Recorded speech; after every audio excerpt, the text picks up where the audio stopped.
Hello and welcome back to my channel. Today I'm going to talk about some new and upcoming thrillers that I am looking forward to.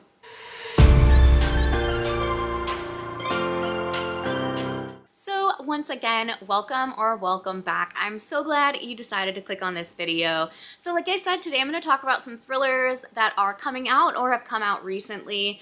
I never really kind of pin myself as like a thriller person, like as in that was like what I focused on, but I've noticed recently that's what I've kind of been reaching for, and that's what like a lot of my channel, like the books that I end up talking about are.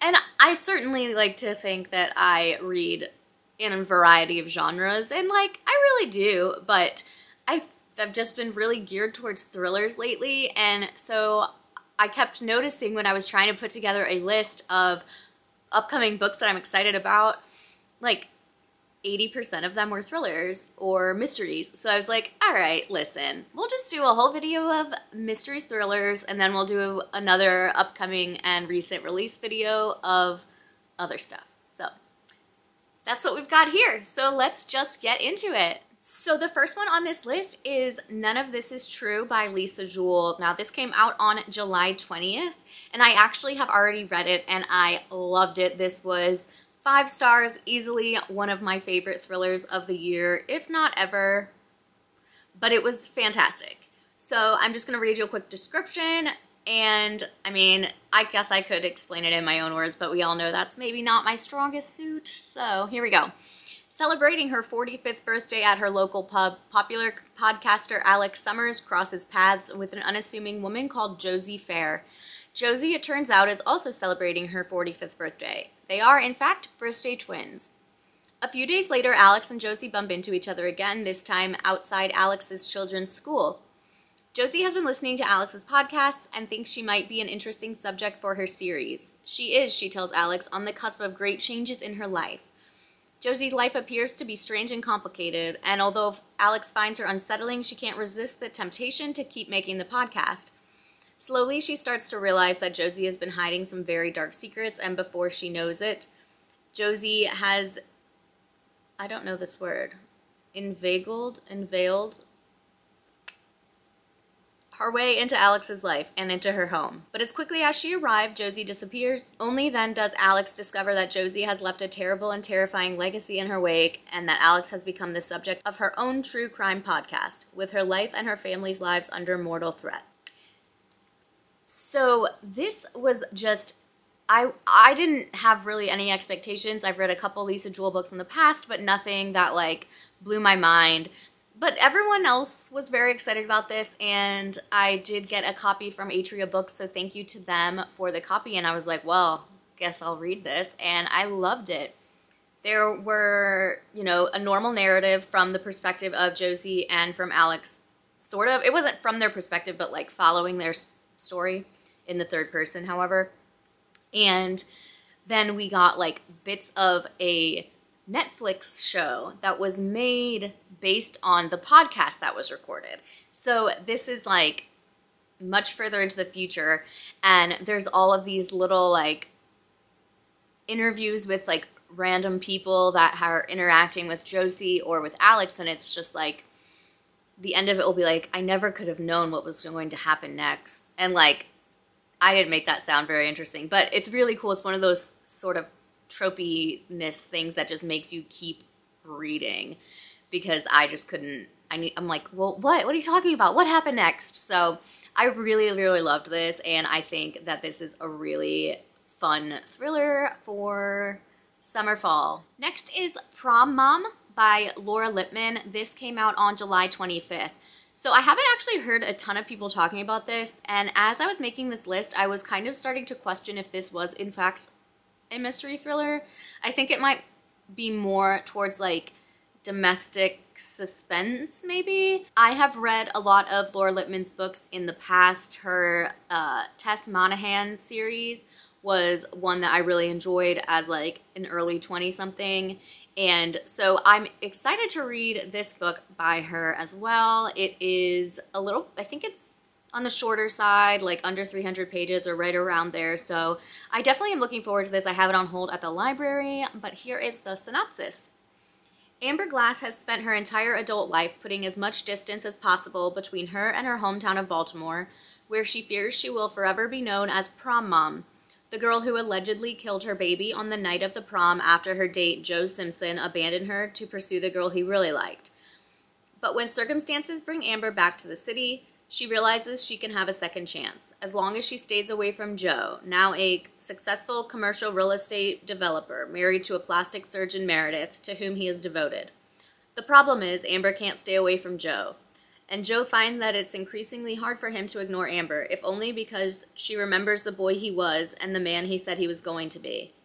Against the surreal backdrop of 2020 and early 2021, the two are slowly drawn to each other and eventually cross the line they've been trying not to cross.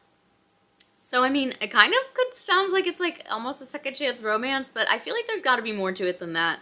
That makes it more of a mystery, because those were all the categories on Goodreads at the bottom of like the synopsis where it's like mystery, thriller, suspense, whatever. So hopefully this is not a lie and this actually is. If you've read this, let me know if this is in fact a thriller. But I think it is. And either way, I'm excited to read it, hopefully soon. Next is another one that I have already read, and that is Gone Tonight by Sarah PEKKANEN, and this came out on August 1st. So this is an author that I have read several books by in her author duo-ship with Greer Hendricks. They've written books like The Wife Between Us, You Are Not Alone, An Anonymous Girl, A Golden Couple. So they have written quite a few, and I have enjoyed all of them. So this is the first one I've read by Sarah PEKKANEN on her own, and I loved it. This was another 5-star thriller for me. I don't know, it was just one of those you didn't really need to know a lot about going into it. There were just a lot of twists and turns and like who do you believe moments. So let me read you the synopsis. Catherine Sterling thinks she knows her mother. Ruth Sterling is quiet, hardworking, and lives for her daughter. All her life, it's been just the two of them against the world. But now Catherine is ready to spread her wings, move from home, and begin a new career. And Ruth Sterling will do anything to prevent that from happening. Ruth Sterling thinks she knows her daughter. Catherine would never rebel, would never question anything about her mother's past or background. But when Ruth's desperate quest to keep her daughter by her side begins to reveal cracks in Ruth's carefully constructed world, both mother and daughter begin a dance of deception. That's a pretty good description without giving any sort of like clues away, because it is a book that I'm really glad I went into like fully blind, because I think it really added something to the story, like really not knowing where anything was going. So this was such a good one and I highly recommend. Next is Happiness Falls by Angie Kim, and this comes out on August 29th. This was actually a Book of the Month Club pick for the month of August, and I did get it. So I am looking forward to reading it pretty soon, hopefully. I definitely have plans to read it coming up. That is one I'm definitely going to get to in the month of August. So the description is as follows. Mia, the irreverent, hyper-analytical 20-year-old daughter, has an explanation for everything, which is why she isn't initially concerned when her father and younger brother Eugene don't return from a walk in a nearby park. They must have lost their phones, or stopped for an errand somewhere. But by the time Mia's brother runs through the front door, bloody and alone, it becomes clear that the father in this tight-knit family is missing, and the only witness is Eugene, who has a rare genetic condition, Angelman syndrome. It looks like Angelman, but I don't know why Angelman feels right.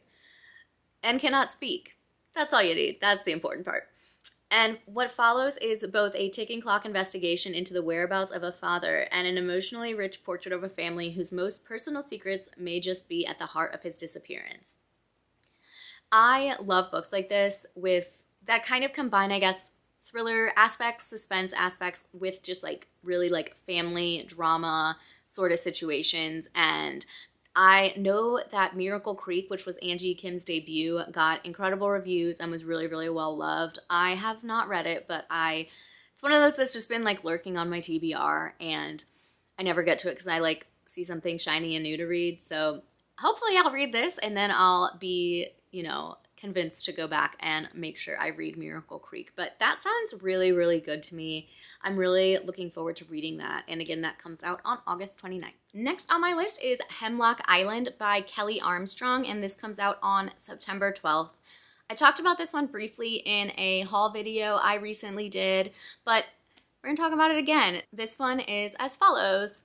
Lainey Kilpatrick has been renting her vacation home to strangers. The invasion of privacy gives her panic attacks, but it's the only way she can keep her beloved Hemlock Island, the only thing she owns after a pandemic-fueled divorce. But broken belongings and campfires that nearly burned down the house have escalated to bloody bones, hex circles, and now terrified renters who fled after finding blood and nail marks all over the guest room closet, as though someone tried to claw their way out, and failed. When Lainey shows up to investigate with her teenage niece in tow, she discovers that her ex, Kit, has also been informed and is there with Jayla, his daughter, and her former best friend. Then Sadie, another old high school friend, charters over with her brother, who's now a cop. There are tensions and secrets, whispers in the woods, and before long the discovery of a hand poking up from the earth. Then the body that goes with it. But by that time, someone has taken off with their one and only means off the island, and they're trapped with someone or something that doesn't want them leaving the island alive. So this sounds really ghosty, sort of, maybe. Maybe some, like, creepy, witchy stuff. I am not the biggest fan of, like, closed room, or what are they called? Locked door mysteries. I think I've just read too many of them at this point that I'm just kind of bored because they all are kind of the same. And obviously locked door, it can be like stranded on an island with the murderer, that kind of thing. The book Daisy Darker by Alice Feeney last year, I hated it so much, and I kind of feel like it ruined that trope for me. But nevertheless, this one sounds a little bit different because there might be some like ghosty things happening that I could get into, so we will see. Now, the next one is a book that I don't know if I'll necessarily be reading because I have not loved this author's previous two thriller books, but that is Midnight is the Darkest Hour by Ashley Winstead. This comes out on October 3rd. Yeah, so like I said, I'm not sure if I'll read this. Maybe if I can get it from the library, then I will. But the last two books she wrote were In My Dreams, I Hold a Knife, and The Last Housewife. I thought they were both, like, okay. I liked The Last Housewife a little bit more, but, like, the end of it just totally went off the rails and got, like, super unhinged, and I just kind of lost interest and, you know, just thought it was just a little too much. But I think I'm definitely the minority here. People love her books, like love, love, love. So I think that this will be one that a lot of people will want to check out just because I am not the hugest fan of her stuff. You might love it. So I wanted to make you aware of a new book she has coming out. So here is the synopsis for that one. In her small hometown, librarian Ruth Cornier has always felt like an outsider, even as her beloved father rains fire and brimstone warnings from the pulpit at Holy Fire Baptist. Unfortunately for Ruth, the only things the townspeople fear more than the God and the devil are the myths that haunt the area, like the story of the Low Man, a vampiric figure said to steal into sinners' bedrooms and kill them on moonless nights. When a skull is found deep in the swamp next to mysterious carved symbols, Bottom Springs is thrown into an uproar. And Ruth realizes only she and Everett, an old friend with a dark past, have the power to comb the town's secret underbelly in search of true evil. So we'll see.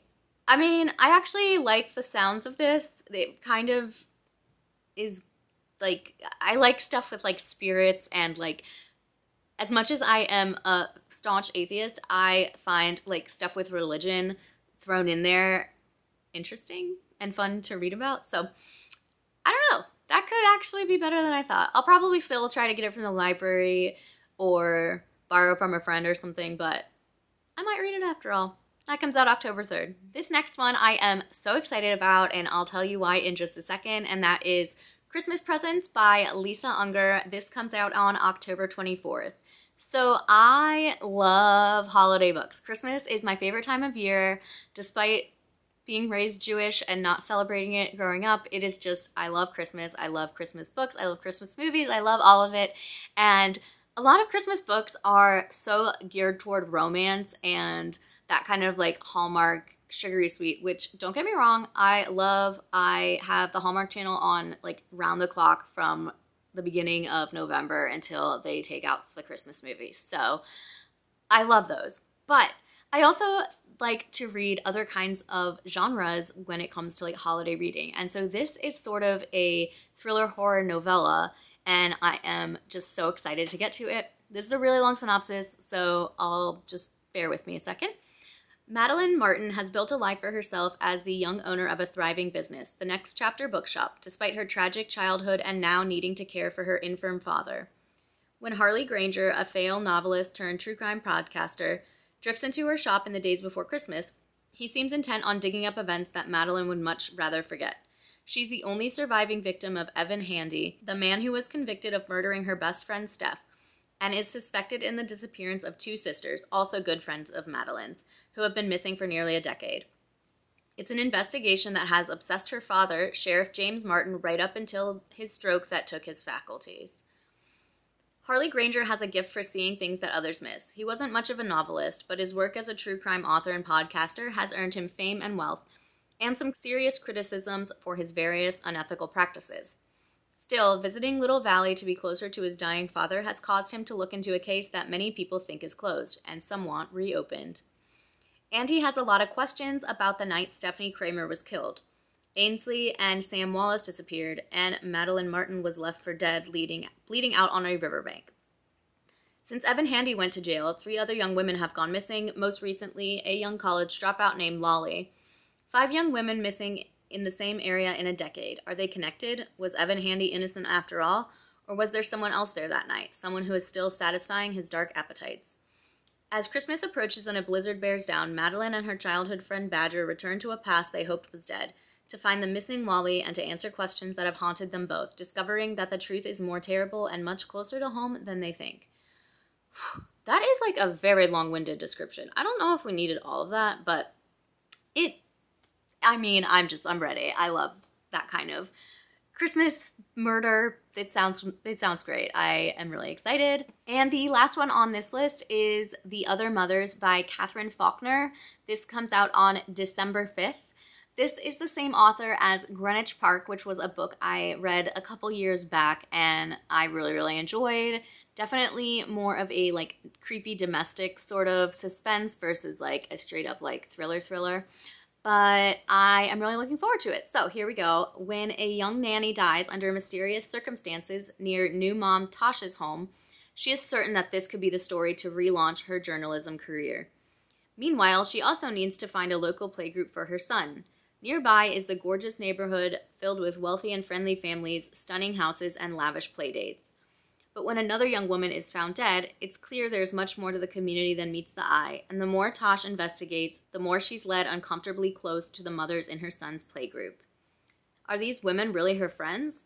Or is there another, more dangerous reason why she has been accepted into their exclusive world? Who exactly is investigating who? Short, sweet, love to see it. That is, you know, maybe one of my favorite kind of like subgenres of a thriller, which is like rich people, mommy, drama, murder vibes. So definitely excited about that one. That is kind of the same vibe as her previous book, Greenwich Park. Was that what it was called?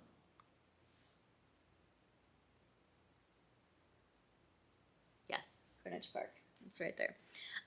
So I am very excited to read that, and I honestly didn't even know she had a new book coming out until I went to go look up books for this list. So very excited, and I think this is going to be a great fall and winter and end of summer for some new thrillers. So there you go. Those are 8 thrillers that I am looking forward to the rest of the year. If you liked this video, I would love it if you give it a thumbs up. If you're just watching this and aren't subscribed, it would be a huge help for me. If you are subscribed, thank you so much for subscribing. It means the world to me, and I appreciate every single person that watches this video or any of my videos. You guys are the best and make YouTube such a fun time. Thank you so much once again, and I will see you in the next one. Bye!